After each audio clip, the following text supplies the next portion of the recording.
باب لا ہامتا، پھر الو کی بات آ گئی. الو کا کوئی کانسیپٹ نہیں اسلام میں.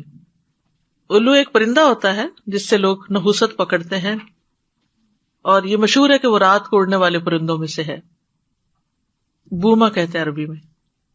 عرب کہتے ہیں کہ اگر الو کسی آدمی کے مکان کے اوپر آ کر بیٹھ جائے تو وہ سمجھتے تھے کہ وہ اس شخص کی یا اس گھر میں سے کسی دوسرے کی موت کی خبر دے رہا ہے، تو وہ بہت پریشان ہو جاتے تھے. دوسرا کانسیپٹ یہ تھا کہ میت کی روح جو ہے وہ الو بنتی ہے، یعنی الو جو ہے یہ مرنے والوں کی روحیں ہیں. دونوں عقیدے باطل ہیں. ہاما کا ایک اور معنی بھی کیا گیا کہ یہ جس کو قتل کر دیا جاتا ہے تو اس میت کے سر کی کھوپڑی سے ایک زہریلا کیڑا نکلتا ہے جو ڈس لیتا ہے تو موت واقع ہو جاتی ہے. تو اس کا بھی کہا گیا کہ کوئی ہاما نہیں ہے. اور اس سے پھر سارے زہریلے کیڑے، سانپ، بچھو وغیرہ جو ہے، ان سب کا توڑ جو ہے وہ دم وغیرہ سے کیا جا سکتا ہے. حدثني عبداللہ ابن محمد حدثنا ہشام ابن یوسف اخبرنا معمر عن الزہری عن ابی سلمۃ عن ابی ہریرۃ رضی اللہ عنہ قال قال النبی صلی اللہ علیہ وسلم لا ادوى ولا صفر ولا هامة فقال اعرابی یا رسول اللہ فما بال الابل تکون فی الرمل. نبی صلی اللہ علیہ وسلم نے فرمایا کہ نہ کوئی چھوت چھات ہے، نہ سفر کا مہینہ ہے، نہ الو ہے.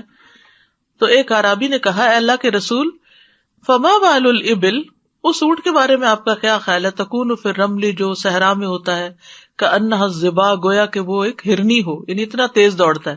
فیخالطها البعیر الاجرب، تو اس کے ساتھ ایک خارشی اونٹ مل جاتا ہے، فیجربها، تو اس کو بھی خارش لگا دیتا ہے. فقال رسول اللہ صلی اللہ علیہ وسلم فمن عاد الاول، تو رسول اللہ صلی اللہ علیہ وسلم نے فرمایا کہ پہلے کو کس نے چھوت لگائی تھی. وعن ابی سلمۃ سمع ابا ہریرۃ بعد یقول قال النبی صلی اللہ علیہ وسلم لا یوردن ممرد علی مصح وانکر ابو ہریرۃ حدیث الاول. اور ابو سلمہ سے روایت ہے کہ انہوں نے سنا ابو ہریرہ کو اس کے بعد کہتے ہوئے کہ نبی صلی اللہ علیہ وسلم نے فرمایا کہ کسی بیمار اونٹ کو صحت مند کے پاس نہ لایا جائے. وہ انکر ابو ہریرہ حدیث الاول، اور ابو ہریرہ نے پہلی حدیث کا انکار کیا.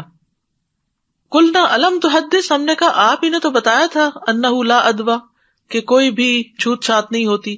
فرتن بالحبشیۃ، تو حضرت ابو ہریرہ نے حبشی زبان میں کچھ باتیں کرنی شروع کر دی، یعنی کہ ان کو نگیٹ کیا.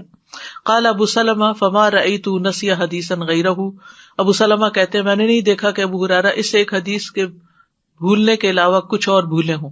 انہوں نے ہزاروں میں حدیثیں روایت کی ہیں لیکن وہ کبھی بھولتے نہیں تھے. نبی صلی اللہ علیہ وسلم نے ان کے لیے دعا کی، تو علماء کہتے ہیں کہ شاید یہ اس دعا سے پہلے کی کوئی روایت تھی جس کو وہ بھول گئے. ان کا حفظ جو تھا وہ کمال کا تھا.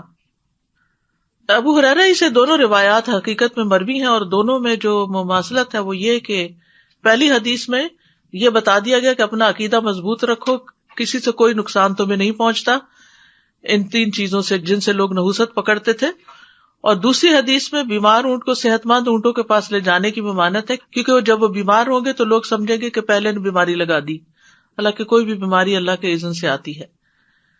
تو جاہلیت کے اس عقیدے کی نفی کر دی گئی ہے بنیادی طور پر اس میں. باب لا ادوى، کوئی چھوت چھات